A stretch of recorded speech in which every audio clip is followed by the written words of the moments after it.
जय योगेश्वर। मैं रीना कुमारी सिंह श्रीमद् भगवत गीता के 12वें अध्याय में भगवान के द्वारा वर्णित धर्मामृतम के 36 गुणों में 19वां गुण उदासीन के अंतिम भाग के बारे में चर्चा करने जा रही हूँ। कितने ही लोग कहते हैं कि पुराने ज़माने के लोग ईमानदारी अतन्मयता से काम करते थे। परंतु ऐसा कहने वाले लोग इस बात को भूल जाते हैं कि पुराने ज़माने में काम का स्थान अधिक दूर में नहीं रहता था। 5 मिनट में वे काम पर पहुंच जाते थे। आज मनुष्य प्रातः 5 बजे उठकर तैयारी करते करते 7 बजे घर से निकलता है। दो घंटा ढाई घंटा गाड़ी में मुसाफिरी करने के बाद 10 साढ़े 10 बजे ऑफिस पहुंचता है। इतने में कितनी शक्ति समाप्त हो जाती है। थका हुआ आदमी क्या काम करेगा? ऊपर से उसे जो काम करना पड़ता है उसके मन बुद्धि और रुचि के प्रतिकूल रहता है। वह जो पढ़ा होता है वही खाते में लिखना होता है। दिन भर के थका हारा जब रुचि के प्रतिकूल काम करके जब वह घर 2-2.5 घंटे मुसाफरी करके घर आता है तो इतना थका रहता है कि पत्नी या बच्चों से हंस के बात भी नहीं करता। दूसरी ओर उसकी पत्नी दिन भर घर में बैठे बैठे थक और ऊब जाती है।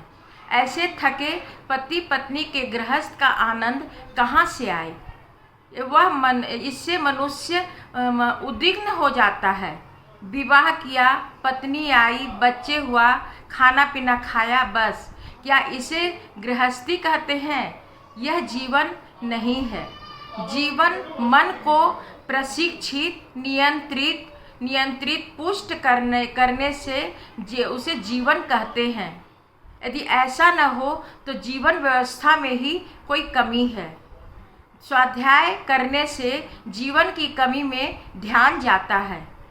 तस्मात् स्वाध्याय प्रवचनाभ्याम न प्रमदितव्यम। स्वाध्याय में आलस मत करो। थका और उबा हुआ जीव चित्त एकाग्र करने बैठेगा तो कैसे एकाग्र होगा?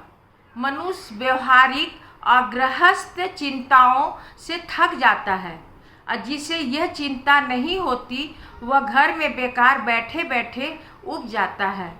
जिसको जीवन में खाओ पियो मौज करो के अतिरिक्त और कोई काम नहीं है तो उसके जीवन में जंक लग जाता है।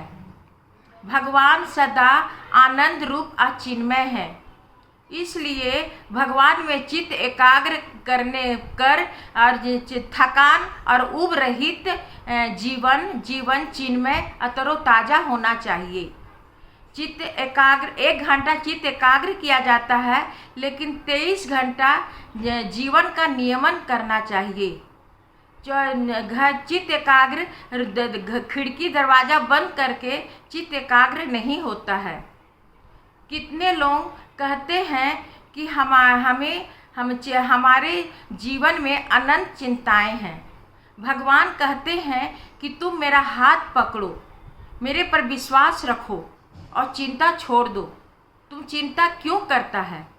स्त्री विवाहित होने पर चिंता मुक्त हो जाती है। वह अपनी सभी चिंताएं पति के ऊपर छोड़ देती है। किसी को संदेह होता है कि अकेला पति क्या करेगा, तो ऐसा पति कच्चा है, कमज़ोर है। समर्थ पति का हाथ पत्नी के हाथ में सौंपने पर पत्नी का प्रारब्ध समाप्त हो जाता है। इसी प्रकार इसी प्रकार भगवान के हाथ में हाथ सौंपने पर जीव चिंता मुक्त हो जाता है। हमें कैसा लड़का अच्छा लगता है? हंसता, खेलता या रोता? हंसते नाचते खेलते बालक को गोद में लेकर चुंबन लिया जाता है, लेकिन रोते हुए बालक को कौन गोद में लेगा? इसी प्रकार यदि आप हंसते खेलते नाचते कूदते रहेंगे तो भगवान आपको गोद में लेकर आलिंगन करेंगे। भक्ति संपूर्ण जीवन को स्पर्श करता है। भक्ति केवल 1 घंटा का नहीं होता है। जिस प्रकार पत्नी पतिव्रता धर्म का 24 घंटे पालन करती है, इसी प्रकार भक्ति भी 24 घंटे का होता है। 24 घंटे मन को संभालना होता है। थका और उबा हुआ मनुष्य की शक्ति समाप्त हो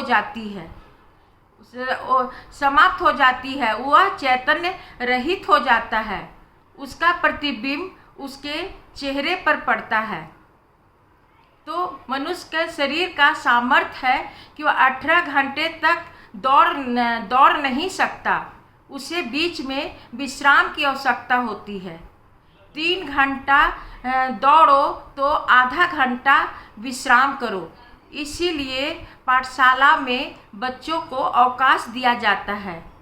लोग समझते हैं कि नाश्ता पानी के लिए बच्चों को छुट्टी दिया जाता है, लेकिन ऐसी बात नहीं है।